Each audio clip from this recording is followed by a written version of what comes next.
Welcome sa Durs TV. Kung interesado ka sa ganitong news, huwag kalimutang isubscribe ang ating YouTube channel. Maraming salamat! Welcome po ulit sa ating panibagong update tungkol sa Kim Pao. Ihahatid ko po sa inyo ang pinakabago at pinaka-latest na mga kaganapan tungkol sa kanila.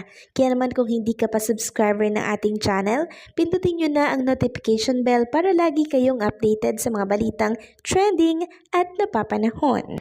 So ayun, welcome back again sa ating YouTube channel mga kakimpaw. And for tonight's video, ang pag-uusapan po natin ay tungkol sa mga importanteng ganap kina Kim and Paolo Abilino. So gusto ko lamang i-share sa inyo muna etong tungkol sa LED na kung saan ay para po sa My Love Will Make You Disappear na siyang makikita dito sa EDSA Santolan, Cubao at EDSA Malibay Caltex Station.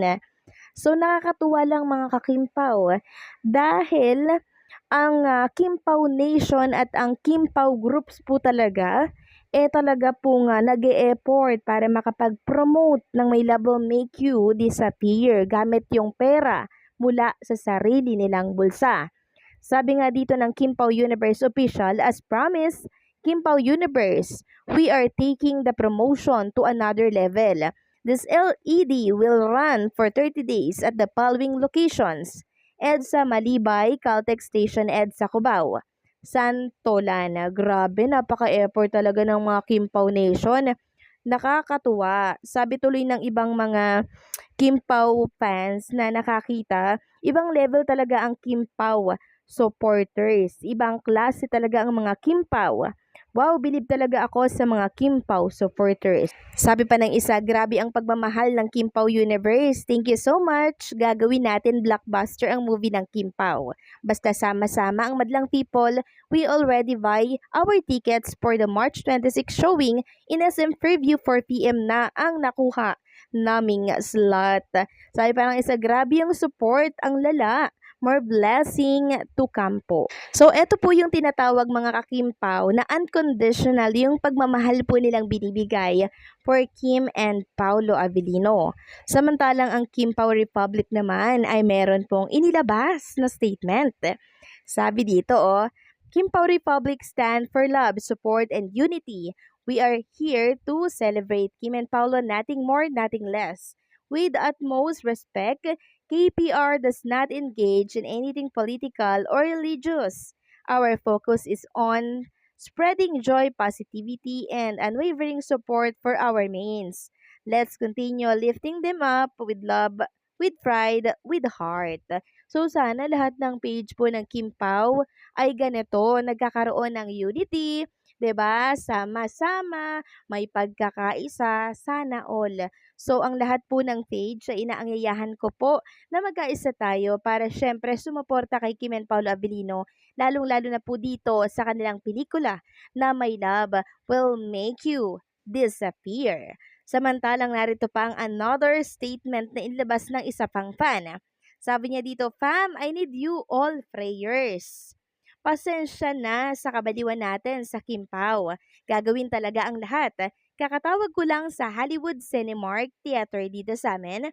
I requested a block screening ng My Love Will Make You Disappear kasi wala siya sa listahan ng sinihan dito sa amin sa McAllen from Star Cinema.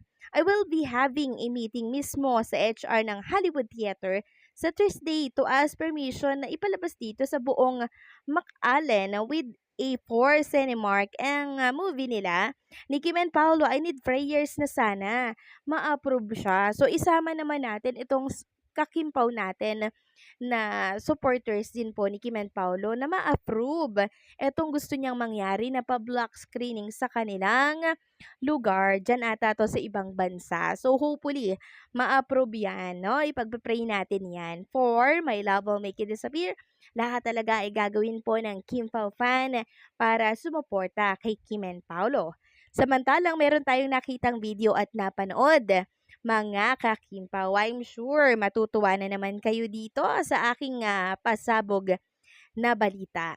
So, siguro naman napanood nyo na po yung tungkol doon sa carpool ni Kim, Paolo Abilino, kasama po si Sir Miko, tapos yung iba pa nilang mga ka-close friends doon. 'Di ba nagkakantahan pa nga sila tapos ang dilim-dilim.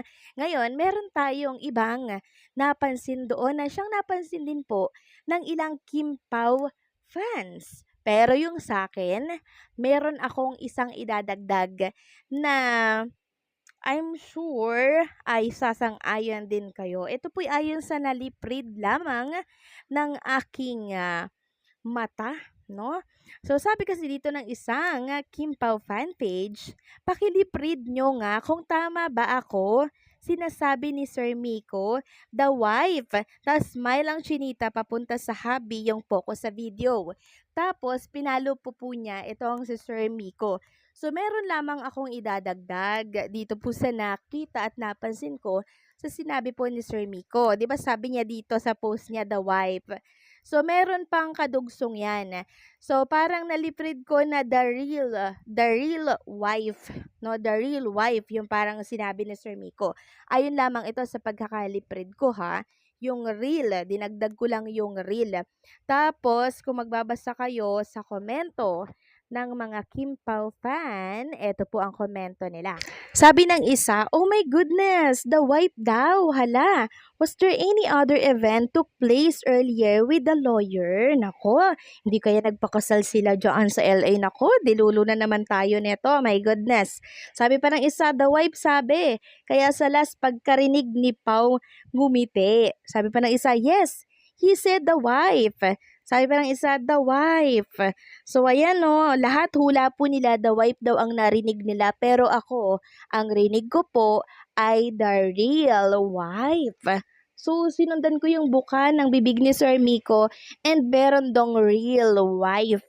Grabe mga kakimpaw, parang di ata ako makakatulog ngayong gabi dahil sa aking nabasa na naman. Ako po, sus mio marimar, and I'm sure mga kakimpaw, kayo din siguradong habang nakikinig sa akin, ang saya-saya nyo na naman po, no?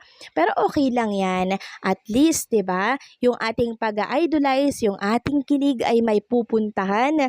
So, ano kaya yung nangyari after ng event? Naku, mga kakimpaw. Exciting ito.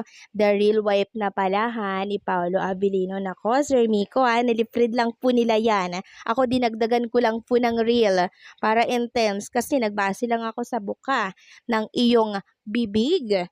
The real wife, Chinita Princess ni Paolo Abilino. Kaya pagkasabi po na ni Sir Miko, aba, ihinampas po ni Chinita Princess Sir Miko. Tapos, kinabig yung camera papunta kay Paolo. Aba, ibang level na pala itong relationship ng Kim Pao. Naku, huwag kayong mag-alala dahil mag-i-scoop pa ako ng mas maraming ikakatuwa po ninyo. So, paano hanggang dito na lamang po ang update natin. Maraming salamat sa patuloy na pagsuporta.